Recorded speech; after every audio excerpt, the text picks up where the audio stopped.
Certaines de ces femmes ont survécu à des violences conjugales ou n'ont pas eu accès à une éducation. Mais dans ce centre de ce quartier populaire de Kigali, elles sont sur la voie de l'autonomie financière grâce à cette coopérative de Nyamirambo. Là, tu as fait du bon boulot.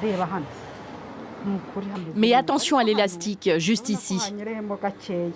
Ici, elles apprennent à coudre, lire, mais surtout mieux connaître leurs droits. Au centre, on accueille certaines femmes qui ont eu cette violence basée sur le genre.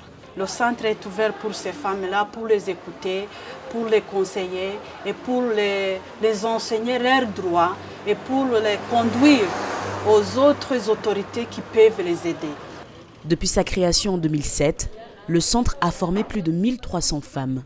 Quand on a commencé, les gens ne comprenaient pas vraiment pourquoi les femmes vont là-bas, elles vont juste être là-bas toute la journée. Qu'est-ce qu'ils vont gagner là-bas? Mais aujourd'hui, tout le monde dans cette quartier dit « ouais, on a commencé petit, mais aujourd'hui, il y a beaucoup de gens qui viennent ici. » Grâce à ce succès grandissant, la coopérative possède aujourd'hui des locaux où elles peuvent se retrouver et vendre leurs créations. Ici, c'est le magasin et là-bas, c'est notre bureau. Et de l'autre côté, c'est la production. Elle, c'est Bernadette, elle vient de terminer 7 de tête. Avant, je ne savais rien faire. J'étais chez moi. Quand j'ai appris la couture, j'ai eu du travail dans la coopérative. J'ai 36 ans et c'est mon premier travail. Et je me sens super fière car mes créations vont pouvoir être exposées dans la boutique. En plus des cours, la coopérative organise des visites avec les touristes qui généralement ne viennent pas dans ce quartier de la capitale.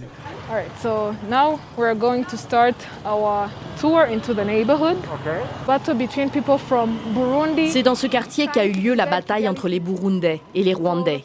En mémoire des Rwandais décédés ici, le gouvernement a décidé d'appeler ce quartier Nyamirambo, qui veut dire lieu où l'on trouve des cadavres en Kinyarwanda.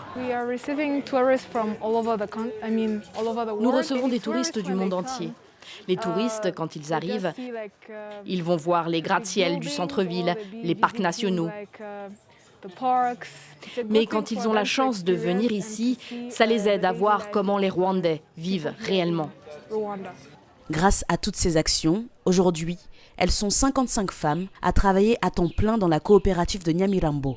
Leur objectif futur, étendre ce principe dans d'autres villes du pays.